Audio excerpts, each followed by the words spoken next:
तो 10 class start करते हैं। एक्सरसाइज 7.3 जो काफ़ी ज़्यादा इंपॉर्टेंट होती है एग्जाम में। इसमें से एक क्वेश्चन ज़रूर पूछा जाता है जिसमें हम लोग को फाइंड करना होगा एरिया ऑफ द ट्राइंगल। क्या निकालना होगा? एरिया ऑफ ट्राइंगल निकालना होगा। अब सोचें एरिया ऑफ ट्राइंगल तो कई बार पढ़ चुके हैं 9th क्लास में भी 8th क्लास में, लेकिन नया क्या है इसमें? तो नया ये है इसमें क्योंकि यहाँ पे जो है एक ट्राइंगल के कोई साइड की लेंथ नहीं दे रखी होगी। मुझे यहाँ पे एक ट्राइंगल के वर्टिसेस दे रखे होंगे, यानी कि वर्टिसेस के पॉइंट दे रखे होंगे, कोऑर्डिनेट दे रखे होंगे। उन 3 पॉइंट से ट्राइंगल फॉर्म्ड होगा। उस ट्राइंगल का मुझे एरिया निकालना होगा। तो यानी कि कुछ नया तो है इसमें, यानी कुछ नया फॉर्मूला अप्लाई करना होगा। तो चलिए पढ़ते हैं इसके बारे में कि कैसे किसी ट्राइंगल का एरिया फाइंड किया जा सकता है जब उसके 3 वर्टिसेस के कोऑर्डिनेट्स दे रखे हों।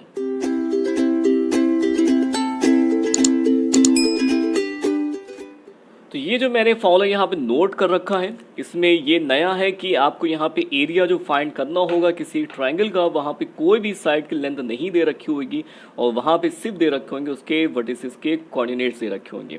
तो 3 कोऑर्डिनेट्स होते हैं, 3 पॉइंट्स होते हैं, तो 3 पॉइंट आपको गिवन होंगे और पूछा जाएगा कि find that the area of the triangle.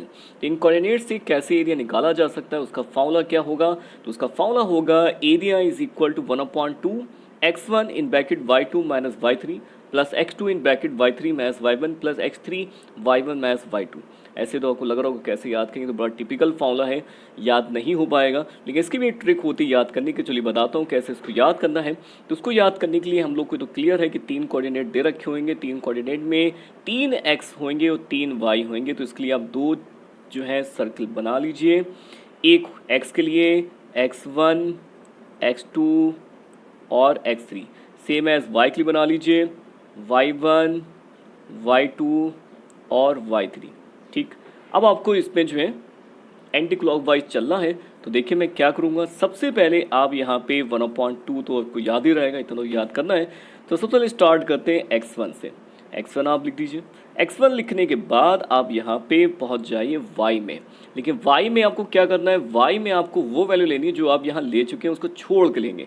तो यानी x1 ले चुके हैं तो y1 अब नहीं टेक करेंगे, y2 टेक करेंगे। तो y2 माइनस y2 के बाद क्या आता है? y3 आता है। आप ये लिख दीजिए प्लस अब x1 के बाद क्या आता है? x2 आता है। आप उसको नोट कर लीजिए।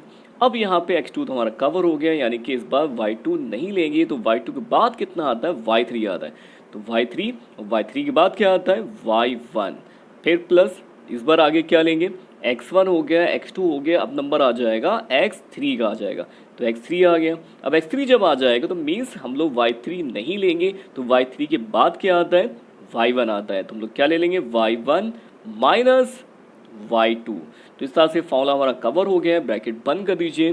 तो ये था मेथड आपका फॉर्मूला याद करने का, जिससे इजीली आप याद रख पाएंगे। 2 सर्कल बनाएगा और दोनों में x1 x2 x3 y1 y2 y3 लिख के स्टार्टिंग करिएगा 1/2 और x1 से, और x1 के साथ y के टर्म्स लिखेंगे, दूसरे x2 के साथ y के टर्म्स लिखेंगे, x3 के साथ y के टर्म्स लिखेंगे। तो चलिए स्टार्ट करते हैं। एक्सरसाइज पे आते हैं। तो एक्सरसाइज में कैसे किसी ट्राइंगल का एरिया फाइंड आउट किया जा सकता है, कौन कौन से टाइप के क्वेश्चन इसमें हैं जो काफ़ी एग्जाम के लिए इंपॉर्टेंट होते हैं। तो चलिए स्टार्ट करते हैं एक्सरसाइज 7.3।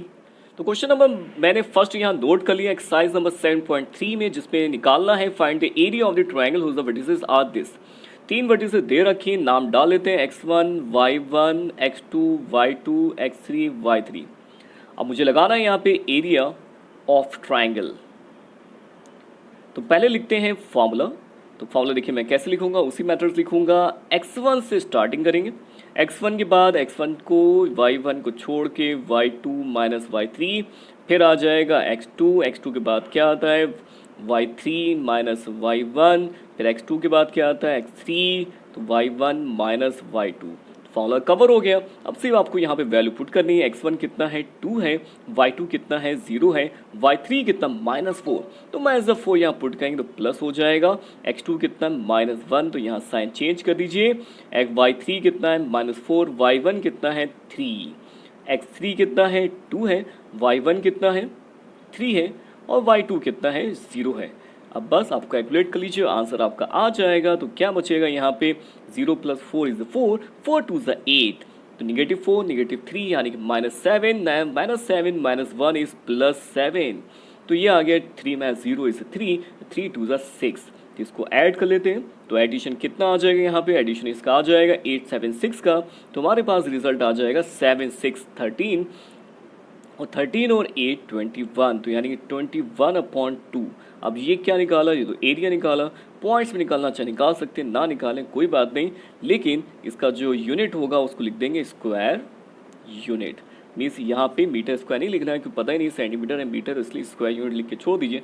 तो ये जो हमारा क्वेश्चन फर्स्ट कवर हो गया, सेकंड पार्ट भी इसका सेम ऐसे ही है, लगा लीजिएगा। आप स्टार्ट कर तो नेक्स्ट क्वेश्चन नंबर सेकंड।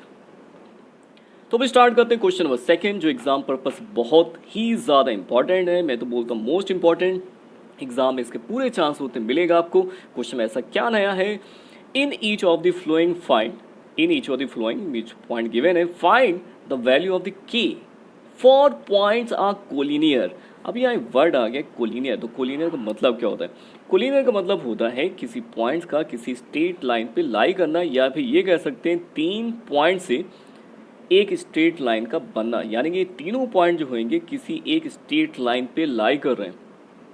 ये तीनों पॉइंट कैसे हैं, किसी एक लाइन पे लाई करेंगे, इसका मतलब ये है कि ये पॉइंट हो जाएंगे हमारे कोलिनियर।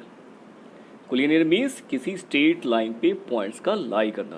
तो ये तीनों पॉइंट हमारे किसी स्ट्रेट लाइन पे लाई कर रहे हैं, पहले से यहाँ गिवन है, तो मुझे के निकालना है। तो यहाँ पे अगर 3 पॉइंट्स हमारे किसी लाइन पे लाई करेंगे तो इनसे ट्रायंगल तो बनेगा नहीं। जब ट्रायंगल नहीं बनेगा इसका मतलब ये है कि एरिया भी नहीं आएगा। तो इसलिए हम लोग जब भी कोलिनियर दे रखा होगा वहाँ पे एरिया ऑफ ट्रायंगल हम लोग 0 टेक करके चलेंगे, क्योंकि एक ट्रायंगल जब फॉर्म नहीं होगा तो मीन्स एरिया भी 0 आएगा। तो इसलिए हम लोग यहाँ पे एक ट्रायंगल का एरिया तो टेक करेंगे लेकिन 0 टेक करेंगे और फाइंड कर लेंगे के।